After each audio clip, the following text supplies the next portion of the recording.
Hi friends, Miss O'Neill here, and what's your name? What's your name? Is it Caden?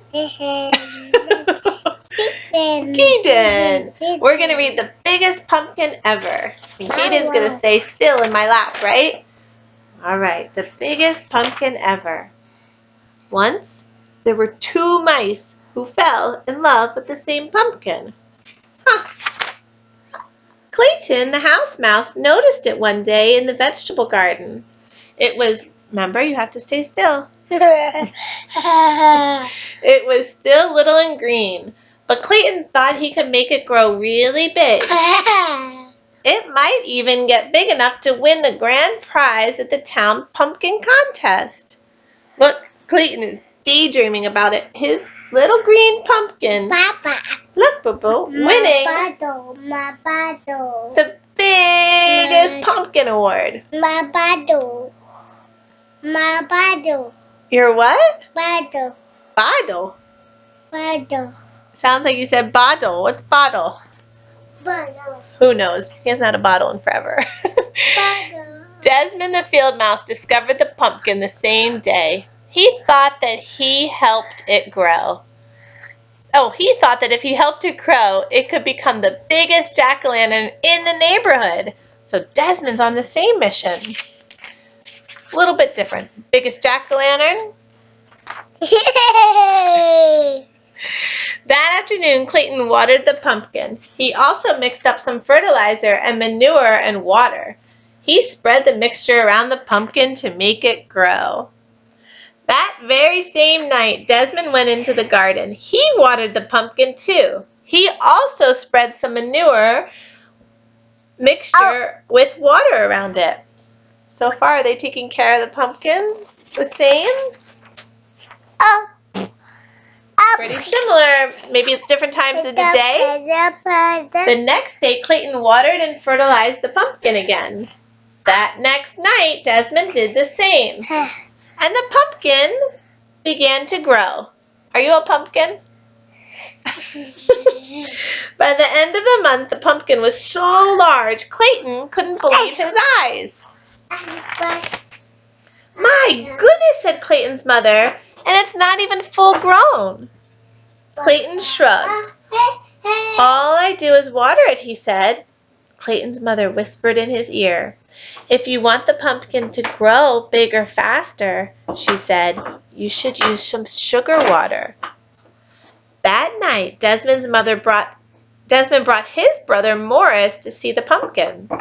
Morris knew everything there was to know about growing things. That's some pumpkin, he said. Desmond shrugged. All I do is water it. Well, that sounds just like Clayton. Morris whispered in his ear. You should try using some sugar water, he said. So far the same. The next day, right, but Clayton seems to be working during the day. And what are you noticing about Desmond? I wonder if that's going to make a difference. The next day, Clayton dug a small hole beside the pumpkin vine. In the hole, he placed a bowl full of sugar water. He cut into the vine a few inches from the pumpkin. In the cut, he put one end of a piece of candle wick. Then he put the other end in the bowl of sugar water. That night, on the other side of the pumpkin, Desmond did the exact same thing. Within a week, the pumpkin was twice the size it had been. Within 2 weeks, it was absolutely enormous. What a great adjective. Clayton was amazed. He ran down the road and peeked into his friend Jimmy's pumpkin patch. The pumpkin Jimmy was growing for the contest looked much smaller. Clayton scratched his head. I have an amazing pumpkin, he said out loud, and I think I'm going to win the contest. What do you think Desmond's going to be thinking?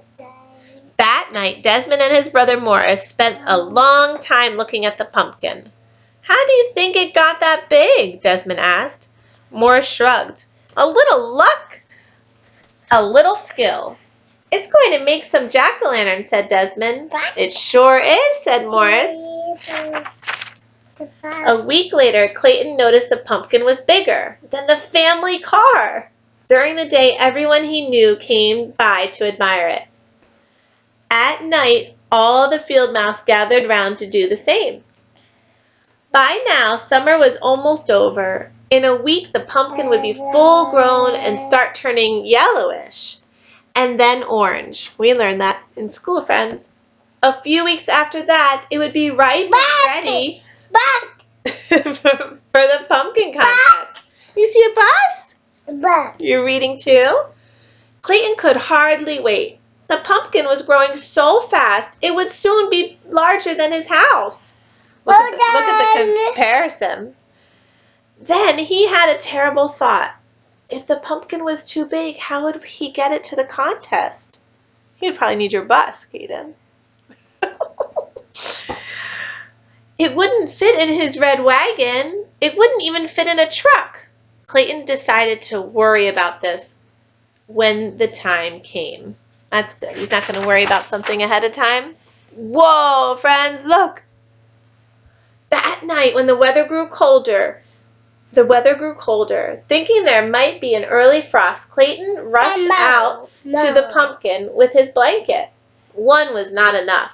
Soon he rushed back and forth carrying all the blankets from his house. What's he trying to do for the pumpkin? He's trying to warm it up.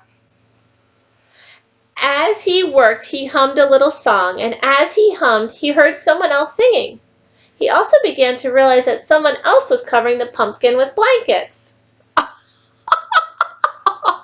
Friends, do you realize what's happening? Desmond, too, had seen the danger of an early frost. He, too, had brought blankets for the pumpkin, and as he worked, he sang a little song. And as he sang, he began to realize that someone else was working and humming. Uh-oh. How many pumpkins do they have? How many pumpkins do they have, Caden? You think they have two? I don't know. Clayton stopped humming. He put down his pile of blankets and peered around the corner of the pumpkin. Desmond stopped singing. He put down his blankets and peered around the corner of the pumpkin. The two of them bumped heads and fell down. You've been feeding the pumpkin, said Clayton. You've been feeding the pumpkin, said Desmond. That's why it got so big, said Clayton. That's why it got so big, said Desmond. They burst out laughing. Oh. When everything had been explained, Clayton said, I know I'll win the contest if I can get the pumpkin to town. Desmond smiled. I'll help you. Just let me carve the pumpkin into a jack-o'-lantern for Halloween when the contest is over. What a nice compromise. It's a deal, said Clayton. A deal, said Desmond. And they shook on it. You going to shake hands? Yeah. The morning of the contest was bright and sunny. Mice were bringing their pumpkins to the town square by truck and car and wagon. Some were rolling them along the ground. Why were they rolling them along on the ground? They were so big. Suddenly, they all stopped short. Over the fields came the biggest pumpkin anyone had ever seen. It was being pulled by 100 field mice on motorcycles. When the pumpkin reached town, it was too big for any of the streets. Clayton had to explain why they couldn't bring it to the square. The mayor understood at once. He led the crowd to the giant pumpkin and pinned the prize ribbon. Mommy. Look at the blue ribbon on Mommy. its side. Mommy. Yes, honey. We're almost done. And then Mommy. everyone danced Mommy. around it. Yeah. Who would have believed this, said Clayton as they danced. Who would have believed this, said Desmond at the same moment. When the celebration was over, the 100 field mice pulled the pumpkin back into the field. The day before Halloween, they carved it into the best jack-o'-lantern ever. And on Halloween night, its wonderful smiling face could be seen glowing for miles around. That would be so cool. I wonder how many pumpkin seeds were inside that pumpkin.